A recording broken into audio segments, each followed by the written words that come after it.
Galing akong bagong puok. Kanina masakit ang liig ko. Ngayon okay na. Salamat, hilot man. Salamat po. Kung kaagad ako yung parang bumabalik yung ano ko tapos medyo pag naglakatog ng konti, hiningal. Kayo? Hmm. Ilan taon na ba kayo? 48 na ako eh. Ikaw, hingal-hingal pa. Hindi ngayon lang naman to, mga ilang araw na siguro, mga 3 linggo na ata.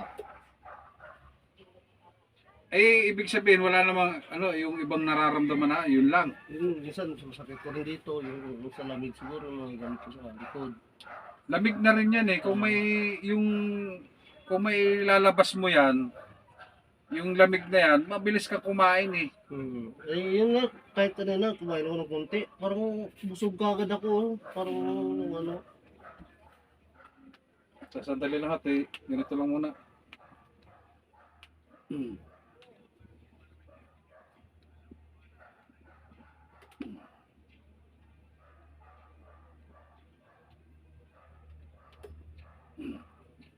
Akala ko naman kung anong naging Hindi nga po.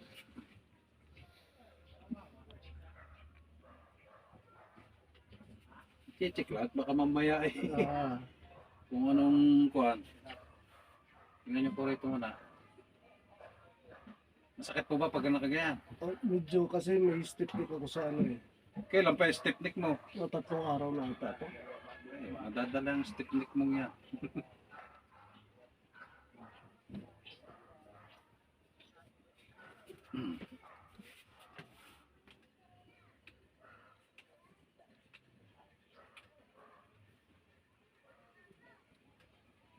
Ilang araw nyo pa bago maramdaman kung kayo makakakain o hindi ya?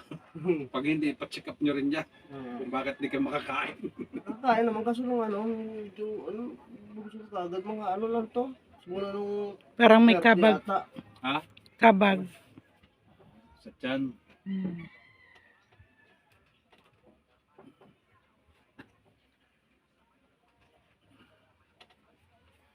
Baba mo na kayo, boss. Hindi ka sa ulo. Saglit lang, mamaya ko kayo.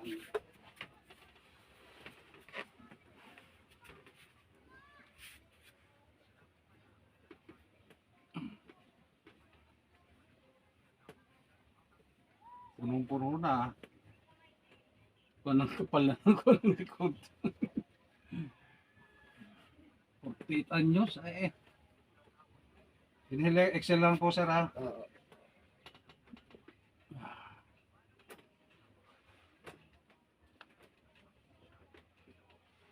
Kayo ba yung taga-sampa? Bagong po. Bagong po.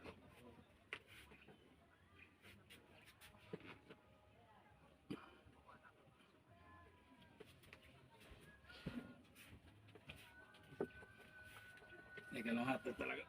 Ito muna ang aking ginagawa.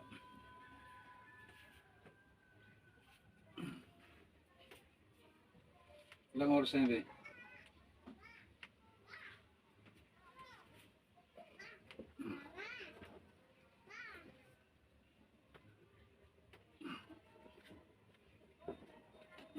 Laban na eh.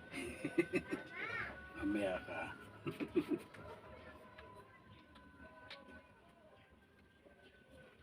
Pati paa na malamig.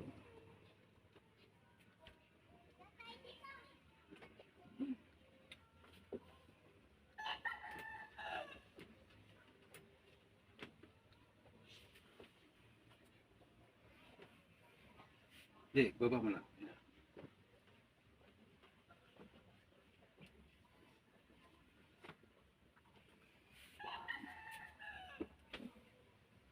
Asan? Oh, no. Boss, di haya ka, boss.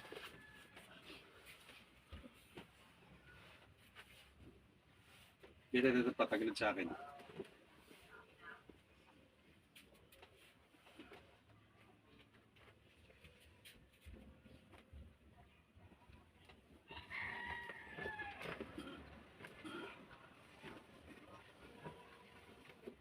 Sa kabila, boss. Okay lang? Nanibago ka, no? Ginawa ko na ba sa'yo to?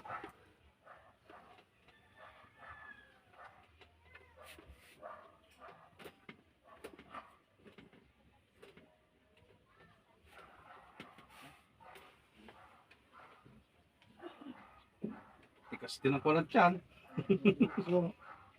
Ano lang,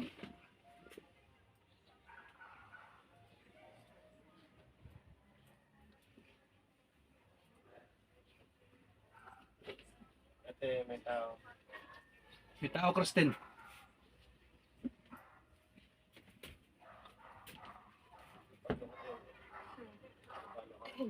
Hey, sir.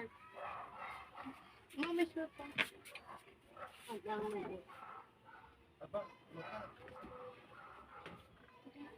Ewan ko, hindi lang, ano, alam ko baka yun na disgrasya sa laro. Hindi. Pasok ano. Dito.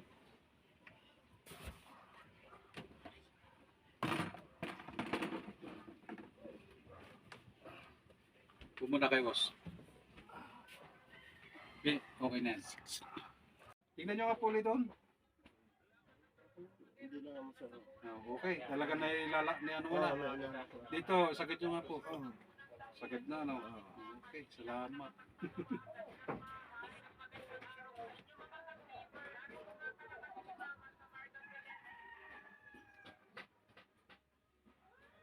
Huwag lang talaga kayo mag-ano. Kung maaari, magpainit muna. Kasi talagang ang lamig. Mas maganda niya yung nagpapainit ka sa ano sa araw na mga alas 7. Medyo nagpapabilad.